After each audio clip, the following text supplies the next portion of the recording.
Good evening. First of all, I just want to say thanks to Clinton for allowing me to come to spend this day with you guys for your back to school program. And Lionel, good to see you. Can't be a family. You just give me a few minutes of your time. I'll share with you a few minutes of some things that I've learned over the past that I've shared with my family, with friends, with whoever is willing to listen. Amen. And I know it's important that young people are going back to school and they need to get off with a good start. Hopefully the message that I share with you today will help you get off to that good start. I want you to really pay attention because you may not get everything that I say. You can just leave with one thing. That's all I need you to do. Okay? Just one. Okay? My wife almost messed me up just now when she was talking about me. I didn't know she was going to do that. I'm glad she did. Now I know how she feels. Really. But really, I appreciate that. That's how I try to really live my life. I try to be the best that I can be. Everything that I do is best with my family, trying to be the best husband, father, son, cousin, uncle, whatever. That's what I want to be. I want to be the best. That's right. So, if I got both mics, so I'll probably walk around a little bit. I don't like to stand still too much. Start off here, I end up down there. Start off right here. But if I had to give you a title of what I'm going to talk about today, it's all going to be in the form of education in some form or another. But I want you to think about this title. You were born to win, but you were conditioned to lose. That's right. Let me say that again. Nobody said amen. I want you to think about what I just said. You were born to win.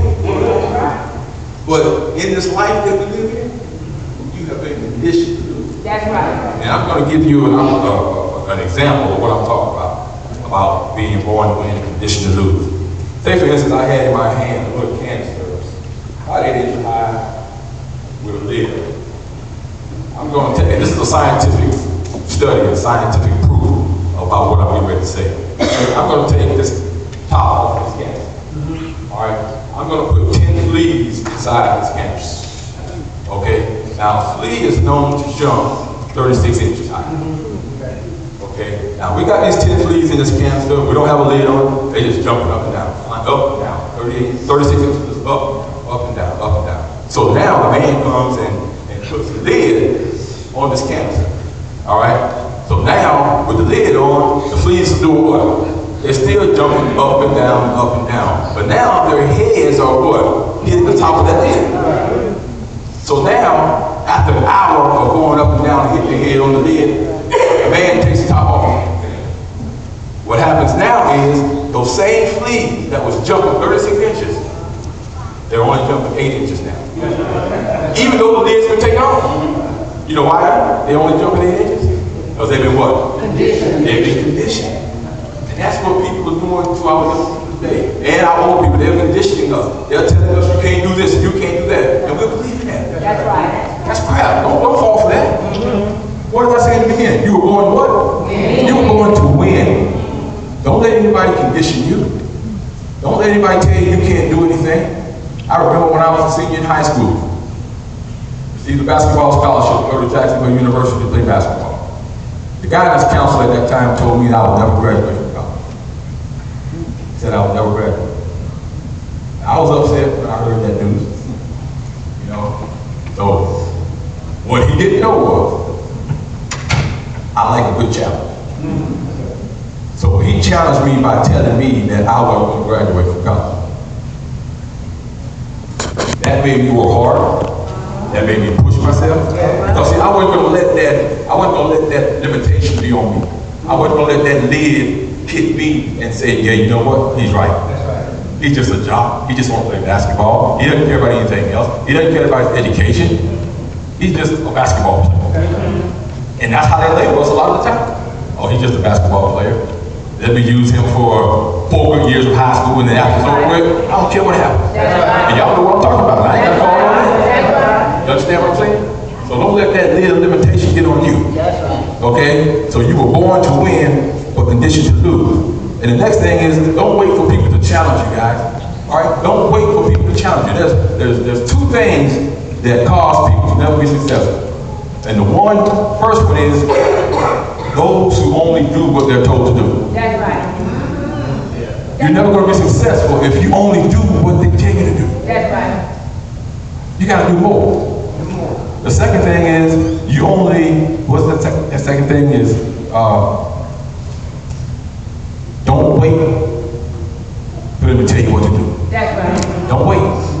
Do more. There's a book that I read called The Prayer of Jabez. I don't know if you guys have that book or not, but it's a good book, and I think you ought to read it. In that book, it has a word in there that I came across called gimper. And I've never seen the word before in my life. So in that, the definition for gimper was that you have to do more than what's expected or what's required of you. You got to do more. You can't just sit there and just do enough. As a basketball coach and as a basketball player, I would always tell my team or my players individually that if you want to be good, if you really want to be good, you got to do more than the next man's doing. That's right. Because we practice for 2 hours a day. Candace practices for 2 hours a day, or Central's practices for 2 hours a day, Blue Golf is practicing 2 hours a day, Lifewood, Westwood, all of them. Okay, what's going to make you better than them when you all doing the same thing? Somebody's got to do a little bit more. You got to go that extra mile. And there's another little example I want to give you too is, I don't know if you know what the difference is between 211 degrees and 212 degrees. Does anybody know what the difference is between those? 211 degrees is really hot. It's really hot. But 212 degrees comes to a what? A boil. It's boiling. It's boiling. Now, once it boils, it throws off what? Steam. They say steam can move a what? A locomotive. But 211 degrees can move it. 212 degrees can. But my point is that this is what? It's just 1 degree difference. That's right. 1. So if you go that extra mile, just 1. Think about the difference that you can make. Think about what you can really do. Just 1. I didn't say you got to do 5. It's just 1. 1 makes a difference. 1 will make that difference. Okay? And there's another example. There was a guy named Bill Bradley. I'm sure John probably knows who Bill Bradley is. Bill Bradley is a basketball player for the New York Knicks back in the day. He was a senator now, I think in New York, ended up being a senator. But he was on 2 championship teams with the New York Knicks back in the day. That's when they had Walt Frazier and Willis Reed, and probably you guys know Phil Jackson that coached the Bulls. He was on that team as well. But after practice every day, Bill Bradley would shoot and make 15 shots from 5 different spots on the court. Now, did anybody catch the key in what I just said? He's going to shoot and make 15 shots from 5 different spots on the court. Is that a lot of shots? Because see what I said, make. I didn't say he was going to shoot 15 shots. Now, he's going to make 5, he's going to make 15 from this spot. He's going to make 15 from this spot, and 15 and 15. Do you know how long he might be in the gym? I mean, that's a long time. But when he get in the game, it's going to be what? It's going to be automatic, man. Wow, I've done this, I worked on this. He's going to make it. So that's my thing about going that extra mile. You get in the classroom, man. The teacher tell you to do 1 chapter, read 2. Get ahead. Get ahead. And let me say this to you. Young people, when you go to class, come up here. Don't start back there. Come up here. This is where you're going to get information at. See, by the time you get back there, everybody's playing and laughing and playing around. You ain't going to get it. Get here. Because back there halfway, it's going to be intercepted. Because you're playing around, everybody's back. That's why they go in the back. They don't want to do nothing. That's why they're back there. And you know what? And the teachers know who the students are who want to learn. But they're on the front seat. Come on up to the front. And you'll get the benefit of the doubt every time. You got a low score? Well, I see he's trying. He's on the front row. I'm going to work with him. But Billy Bob in the back, guess what? I can't help Billy because Billy don't want it. You see what I'm saying? So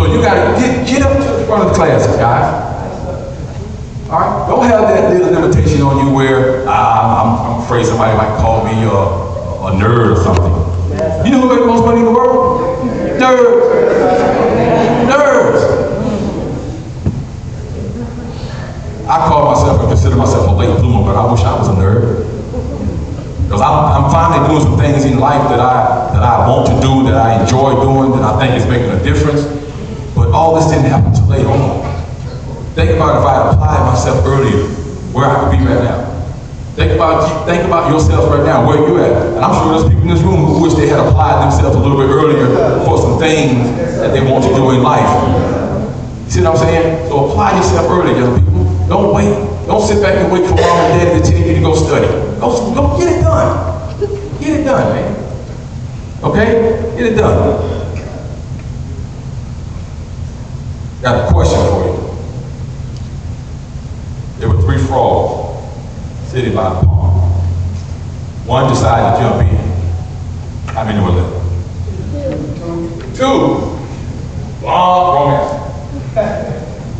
Think about it again.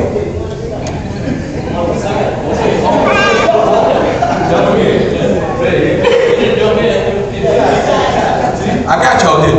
See, there's 3 still left. They decided to jump in. All right? Everybody who makes a decision to do something, do they always do it? No. So what I'm saying is, when you make a decision to do something, do it. Oh, it's the first of the year. I'm gonna join the mill. I'm gonna give me a membership. I'm gonna lose weight. I'm gonna get in shape. I ain't talking to nobody in particular. I'm just saying. Okay? It's the first of the year. I gotta get in shape. I gotta get tight. I gotta get right. Guess what? You feel good for the first week. After that, then you go. Now you done lost it. Back to the old ways again, man. Back to the old ways again.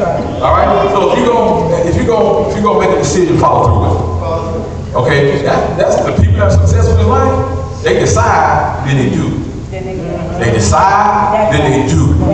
They don't just decide, but you got to do more than just decide. You got to do something about it once you make that decision. This is what I'm going to do. We've got a thing that we do in our family, and we just started this.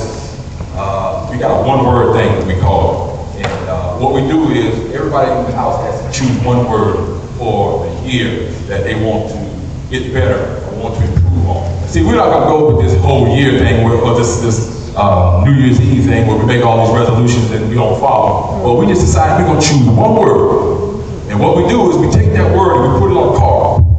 And around that word, we put everything we want to happen from that word. I'll give you an example. My word is commitment. And I wrote the word in the middle of the card, and around the word commitment, I wrote, be more committed to God. Be more committed to my family. Be more committed to my wife.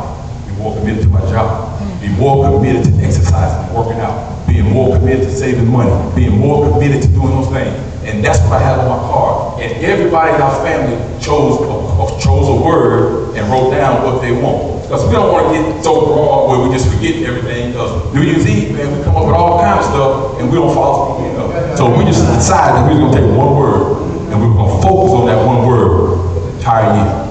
And that's what we've been doing. And if you ask my children and my wife now, they all got their stuff in their wallet. Those are the type of things we do. And I challenge you young people right now. Pick your word for the school year that you're going to focus on all year long to make you better at the end of this school. Because when you step into this school year, you will be better than you were at the beginning. At the end, you will be better than you were.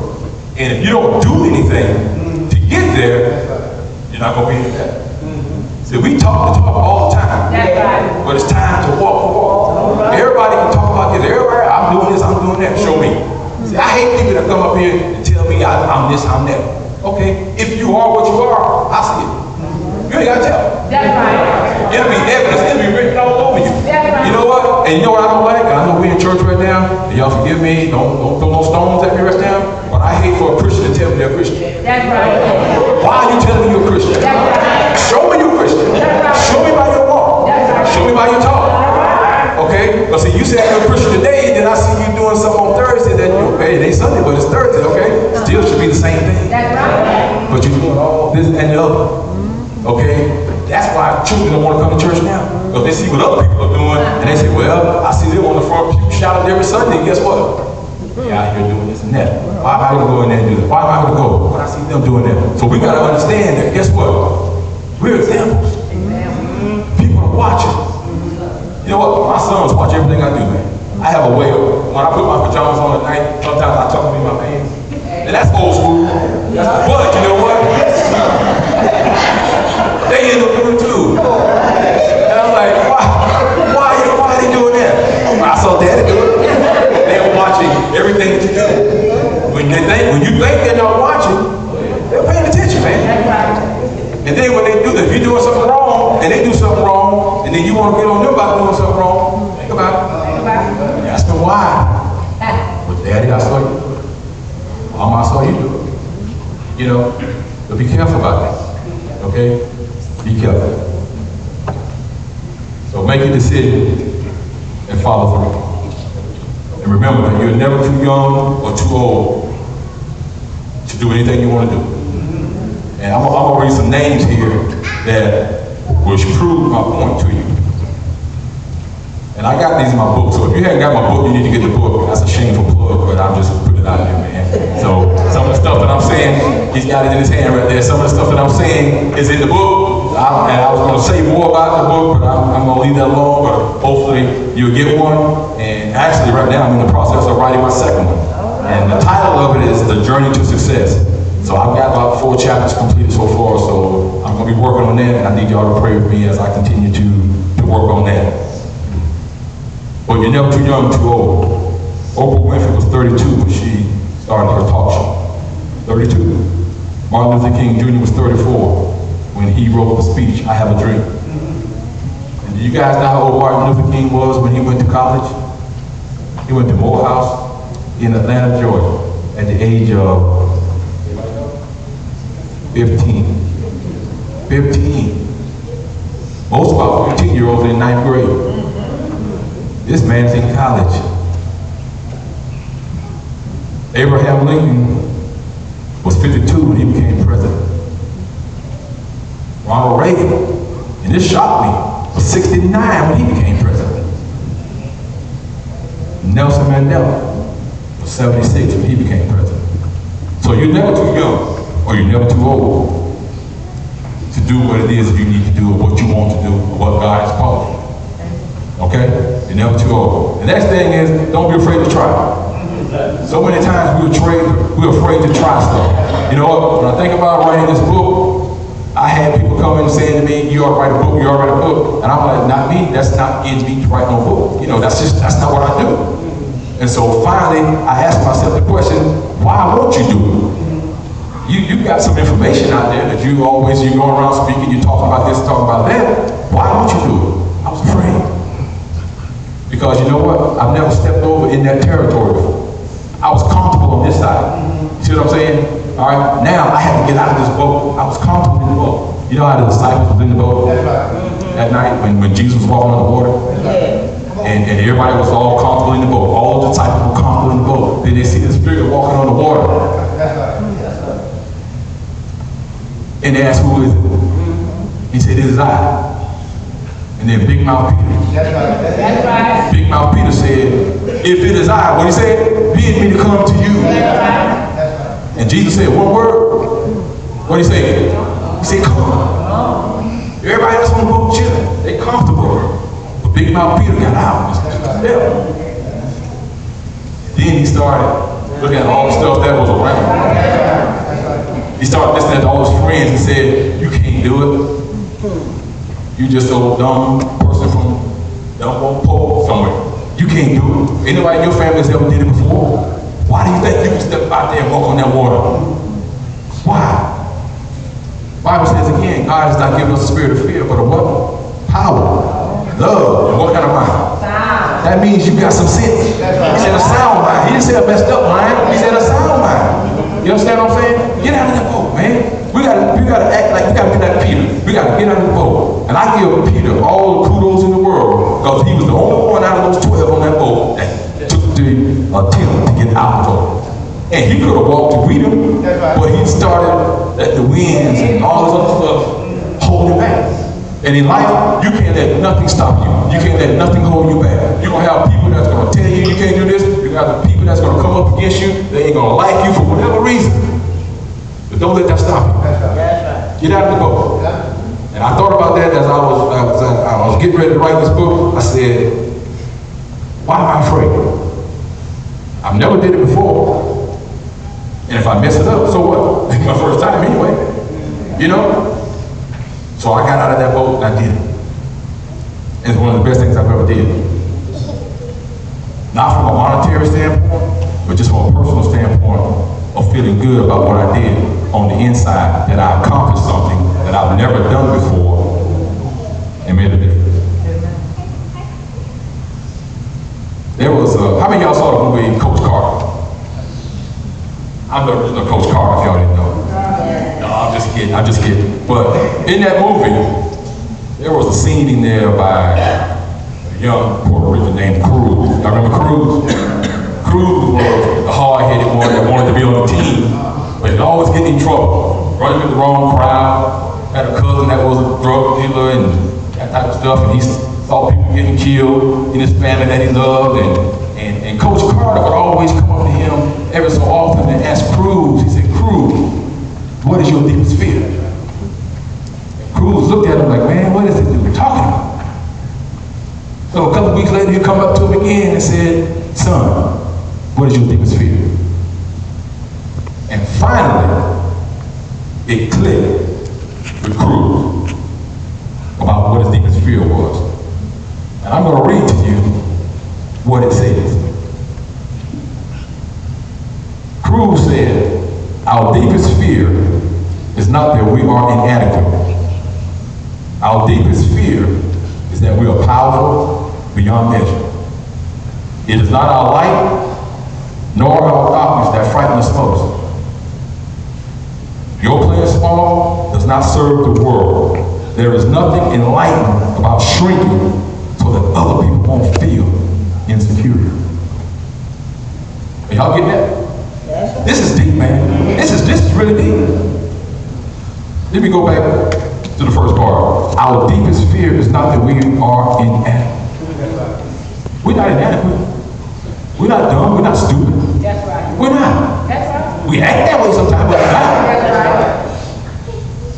Our deepest fear is that we are powerful beyond measure. So if you're going to tell me my deepest fear, you tell me I got this much power? I got so much power, it can't even be what? Measure. Why are you sitting on it? Get off of it. Do something with it. He's giving it to you. He's blessed you with it. Do something with it. Just don't sit on it. You got so much power, man. You won't believe the things that you can do if you just tap into it. That's right. Tap into it. And you're going to make some mistakes along the way. I heard Les Brown say the other day, Les Brown is a motivational speaker, and I heard Les Brown say, once you make a mistake and fall down, he said, fall on your back. Well, if you fall on your back, you can look up. And if you look up, you can get up. Okay? So you're going to make some mistakes. You're going to hit some roadblocks. Okay? You're going to hit some stumbling blocks.